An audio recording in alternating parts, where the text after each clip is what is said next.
saya udah pernah punya pikiran yang sebenarnya kurang lebih sama dengan Elia lah. Dalam hal ini saya setuju dengan Elia. Sama. Ya, karena kita sebagai umat Islam sudah tahu dan yakin bahwa Taurat, Zabur, Injil yang disebutkan di dalam Quran itu bukan Bible-nya Yahudi, bukan Bible-nya Kristen. Jadi kenapa menafsirkan Quran menggunakan ayat-ayat mereka? Iya, shalom bagi kita semua dimanapun kita berada saat ini. Kiranya kita semua tetap berada dalam keadaan sehat dan apapun yang merupakan aktivitas kita sepanjang hari ini, kiranya Tuhan Yesus memberkati. Dan kembali berjumpa lagi di channel kita ini, yaitu Zemayan Yassin. Terima kasih buat teman-teman semua dan juga para sahabat yang sudah mendukung perkembangan channel ini dengan setia. Dan kiranya kita tetap menggunakannya untuk menjadi berkat bagi semua orang.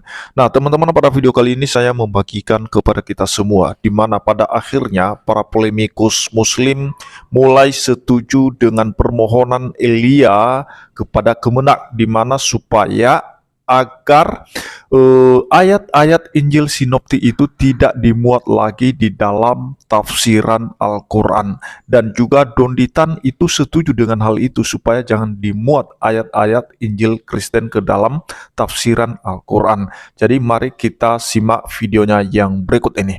Elia itu kan di sebuah videonya di TikTok itu kan menuntut atau membuat atau mengirim surat terbuka kepada Kementerian Agama Republik Indonesia untuk tidak mengutip-ngutip ayat Bible di dalam tafsir Quran. Iya.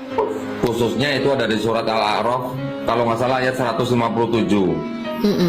Memang di situ saya tahu dari dulu, saya udah lama tahu, saya udah pernah punya pikiran yang sebenarnya kurang lebih sama dengan Elia lah. Dalam hal ini saya setuju dengan Elia. Sama.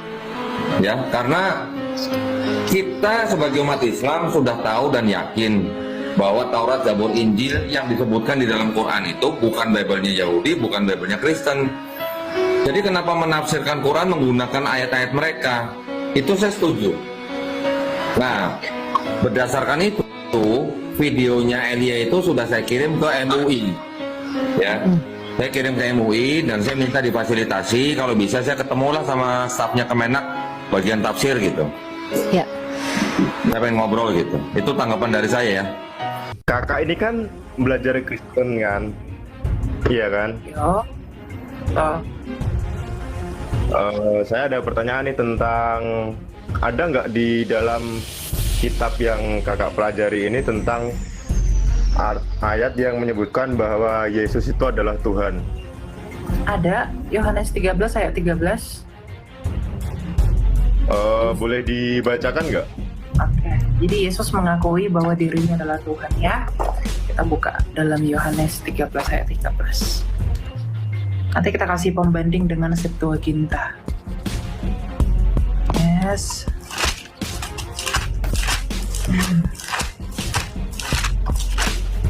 13 ayat 13. Kamu menyebut aku guru dan Tuhan, dan katamu itu tepat sebab memang akulah guru dan Tuhan. Itu ucapan Yesus. Ya, Gimana Kak? Yohanes 13 ayat 13, kamu menyebut aku guru dan Tuhan, dan katamu itu tepat sebab memang akulah guru dan Tuhan. Oh, itu kan berarti dia diakui orang, bukan mengakui diri sendiri kan? Oh enggak, itu ucapan Yesus. Nih, kita baca dari ayat 10 Enggak, ya. tadi kan dia bilang. Ya, tapi dia mengonfirmasi bahwa dirinya adalah Tuhan. Karena para murid memanggil dia Tuhan, maka Yesus bilang, ucapanmu itu benar bahwa memang akulah guru dan Tuhan, begitu. Jadi apa yang disampaikan oleh para murid kepada Yesus itu dikonfirmasi oleh Yesus Kristus. Dari ayat 10 itu adalah ucapan Yesus sampai kepada ayat 13 itu. Jadi Yesus memang mengklaim dan mengakui dirinya bahwa dia adalah Allah dan Tuhan. Begitu. Karena arti Tuhan itu adalah penguasa. Tapi dia kan enggak. Tapi kan dia enggak mengfirmankan kalau dia Tuhan, Kak. Dia cuma disebut dari muridnya. Iya, dia mengakui bahwa dia adalah Tuhan, Bro. Dia mengatakan bahwa dia 14 itu perkataan Yesus langsung, bro. Iya, itu Yesus langsung yang Tapi ngomong. yang dibacakan tadi kan dari Itu Berarti yuk. kamu makanya baca dong, baca. Nih kita baca Iya, dari ayat kalau 12 di ya. Bentar. Kita baca dari ayat 12. Sesudah ia membasuh kaki mereka, ia mengenakan pakaiannya. Ia di sini adalah Yesus ya. Yesus mengenakan pakaiannya dan kembali ke tempatnya. Yesus berkata kepada mereka, "Mengertikah kamu apa yang telah kuperbuat kepadamu? Kamu menyebut aku guru dan Tuhan, dan katamu itu tepat, sebab memang akulah guru dan Tuhan. Jadi jikalau aku Tuhan dan gurumu membasuh kakimu, kamu pun wajib saling membasuh kakimu. Sebab aku telah memberikan suatu teladan kepada kamu, supaya kamu juga berbuat sama seperti yang telah kuperbuat kepadamu. Sesungguhnya aku berkata kepadamu, seorang hamba tidaklah lebih tinggi daripada tuannya, ataupun seorang utusan daripada orang yang mengutusnya. Jikalau kamu tahu semua ini, berbahagialah kamu jika kamu melakukannya." Itu ucapan Yesus sendiri. Jadi Yesus sendiri yang memang mengatakan bahwa dia adalah Tuhan. Begitu. Oke. Ya, Kak, kamu mau tanya? Itu naskah tekstual, bro. Itu nggak Ada bisa. lagi sih, Kak. Oke, silakan. Saya beri 2. Iya, ya. Kemarin kan ada pendapat kakak yang nyuruh kita buat reformasi Al-Quran, itu maksudnya gimana ya? Ya. Ini salah kalimat. Ya, itu bukan reformasi kitab suci ya, bro. Tapi itu reformasi untuk berubah lebih baik. Itu adalah tentang ayat-ayat Injil sinoptik yang dimuat di dalam tafsir. Jadi bukan kitabnya yang saya suruh direformasi, enggak ada. Tetapi yang direformasi itu adalah agar ayat-ayat Injil sinoptik tidak dimasukkan ke sana, agar tidak terjadi perpecahan. Karena toh juga Injil yang kalian yakini dan Injil yang kami yakini itu berbeda. Injil yang kamu yakini itu Injil yang diturunkan kepada Nabi Isa, betul? Iya. Jadi kan begini, kamu tadi Oke. mengonfirmasi bahwa Injil yang kalian yakini itu adalah Injil yang diturunkan kepada Nabi Isa. Sedangkan Injil yang kami pegang saat ini bukanlah Injil yang diturunkan kepada Isa, melainkan Injil yang dituliskan oleh para murid dan para rasul. Artinya, Injil dan Taurat yang kalian jadikan sebagai rujukan harusnya mengambil dari Injil yang diturunkan kepada Nabi Isa, bukan dari Injil yang dituliskan para rasul yang kami pegang saat ini. Artinya, Injil dan Taurat yang kalian maksudkan itu bukanlah Injil dan Taurat yang kami pegang saat ini. Nah, saya menyarankan kepada Kemenak itu mengharapkan kepada Kemenak agar hal-hal itu tidak dimuat di sana. Agar ketika ada orang yang membaca tafsir itu, atau mungkin ada orang tertentu, orang-orang Kristen misalnya, melihat ayat-ayat kitab suci di sana, bisa-bisa mereka tersandung malah jadi ribut dan berantem gitu. Jadi saya menyampaikan narasi, menyampaikan harapan saya kepada kementerian agar ayat-ayat Injil sinoptik itu tidak dimuat di sana. Karena Injil yang dijadikan rujukan itu adalah Injil yang diturunkan kepada Isa. Sedangkan Injil sinoptik bukanlah Injil yang diturunkan kepada Isa, melainkan Injil yang ditulis oleh para murid dan para rasul. Begitu. Nah, jadi Bang Arloga itu jelas ya, ada 2 Injil yang berbeda. Hanya ada kesamaan kata-kata Injil sehingga menjadi blunder. Padahal dalam kekristenan sendiri, Injil itu tadinya bukan kitab, tapi kabar baik yang dituliskan oleh Matius, Markus, Lukas, Yohanes. Di luar itu tidak ada lagi kabar baik tentang Yesus Kristus yang adalah Injil itu sendiri. Nah, ini jelas berbeda ya dengan yang diturunkan kepada Isa alaihissalam. Kalau yang diturunkan kepada Isa alaihissalam itu kita tidak tahu isinya seperti apa. Monggo silahkan kalian ambil itu, gunakan itu. Jadi jelas ada pembatas yang jelas berbeda. Itu yang di sounding, itu yang diharapkan supaya tidak blunder. Karena kesamaan kata-kata Injil itu tadi. Nah itu aja, silakan. Kesamaan nama itu bukan berarti kesamaan objek. Isi, Ya. kesamaan isi konten nggak sama, cuma nama judul oke boleh sama, tapi isinya kontennya itu jelas berbeda. Makanya tolong biar nggak blunder, konten yang dimiliki oleh kekristenan itu jangan diadop. jangan disadur, jangan diambil lalu ditaruh ke sana. Nah itu, gunakan saja judul Injil yang dimiliki oleh Isa alaihissalam itu seperti apa. Monggo-monggo saja, silahkan. Iya, itu kira-kira. Artinya gini juga ya, biarkanlah Quran dengan hadis dan tafsir berdiri sendiri, tidak usah menguti-nguti Alkitab. Dan Alkitab pun demikian, biarlah Alkitab berdiri sendiri, PL dan PB, sebagai kebenaran yang terbuka tapi tidak boleh diklaim-klaim secara menyimpang. Jadi kita belajar eksklusif aja, percaya diri atau independen itu istilahnya ya. Karena gini, Oh iya, betul. kitab suci itu kan nggak mungkin bisa bercampur aduk.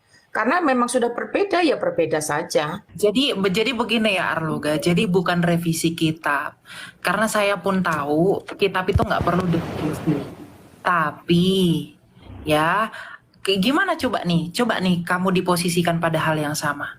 Gimana kira-kira ya kalau ayat dalam kitab sucimu itu kami ambil untuk mendukung tafsir Trinitas. Pasti kamu tidak terima. Pasti kamu akan merasa kami tidak percaya Trinitas.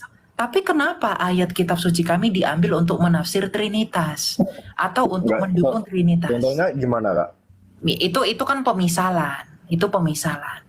Iya, Nah, maksudnya kan ada misalnya kayak contohnya kan pakai misal juga contohnya. Anda, saya memposisikan substansinya aja. Maksudnya, seperti yang disampaikan Pak Erben tadi, biarlah semuanya berdiri sendiri. Karena bagaimanapun, keyakinan kamu dengan keyakinan saya itu berbeda. Injil dan Taurat punya kalian, itu berbeda dengan Injil dan Taurat yang kami yakini. Injil yang kalian pegang, Injil yang kalian yakini, dan Taurat yang kalian yakini adalah Injil yang diturunkan kepada Nabi Isa. Sedangkan Injil yang kami pegang sejak 2000 tahun lalu adalah Injil yang ditulis oleh para rasul dan murid. Jadi tidak mungkin Injil yang kalian maksudkan itu adalah Injil yang kami pegang saat ini. Lalu, mengapa yang terdapat di dalam tafsir itu adalah Injil yang dari kami, bukan dari Injil milik kalian? Begitu maksudnya. Jadi saya berharap ada perubahan. Pak Erben, bising. Nah, jadi saya mengharapkan adanya perubahan itu aja agar kami ayat-ayat sinoptik kami tidak dimasukkan di sana. Itu aja yang menjadi harapan saya Ya. ke Kemenak. Nah, jadi itu dia videonya teman-teman, kita sudah mendengarkan ya bahwa mereka mulai sadar, akhirnya mulai mereka merasa bersalah ketika ada ayat-ayat Injil sinoptik di dalam tafsiran mereka. Jadi seharusnya begitu, jangan dipakai karena itulah sebabnya terjadi perpecahan dan kegaduhan karena ayat-ayat kitab orang lain itu dimasukkan ke dalam tafsiran kitab agama lain. Jadi seharusnya jangan dipakai untuk mendukung itu. Bagaimanapun izinkanlah kitabmu sendiri berdiri sendiri. Demikian kitab Kristen untuk berdiri sendiri tanpa meminta dukungan dari ayat-ayat kitab agama lain. Cukuplah PL dan PB yang berdiri sendiri sebagai kebenaran yang diyakini oleh orang Kristen. Jadi kita sudah tahu tadi bagaimana Elia menyampaikan tentang Yesus Tuhan dan juga menyampaikan tentang reformasi tafsiran itu supaya jangan dimuat lagi ayat-ayat Injil sinoptik dalam tafsiran mereka. Kalau memang ada Injil yang diturunkan kepada Nabi Isa menurut mereka, biarlah ayat-ayat itu yang dipakai. Jangan dipakai ayat-ayat Injil yang ditulis oleh para murid. Cukuplah mereka memakai ayat-ayat Injil yang diturunkan kepada Nabi Isa. Tetapi sampai sekarang saya tidak tahu juga, saya kurang tahu Injil yang diturunkan kepada Nabi Isa itu seperti apakah isinya, kita tidak tahu. Yang selama ini mereka tahu Injil yang ditulis oleh para murid seperti Markus, Lukas, Yohanes, Matius. Nah, jadi itu yang diambil selama ini ayat-ayatnya. Nah, sehingga terjadilah polemik, kontroversi, terjadilah kegaduhan jadinya. Karena ayat kitab suci orang lain dipakai untuk mendukung tafsir agama lain. Jadi mari kita untuk bisa mengintrospeksi dan kiranya Kemenak ini bisa mendengarkan apa yang dimohonkan Elia dan syukur kalau Donditan itu mengusulkan kepada Kemenak untuk tidak memakai ayat-ayat Injil Kristen ke dalam tafsiran mereka. Demikian yang saya sampaikan, kiranya Tuhan Yesus memberkati kita semua. Shalom.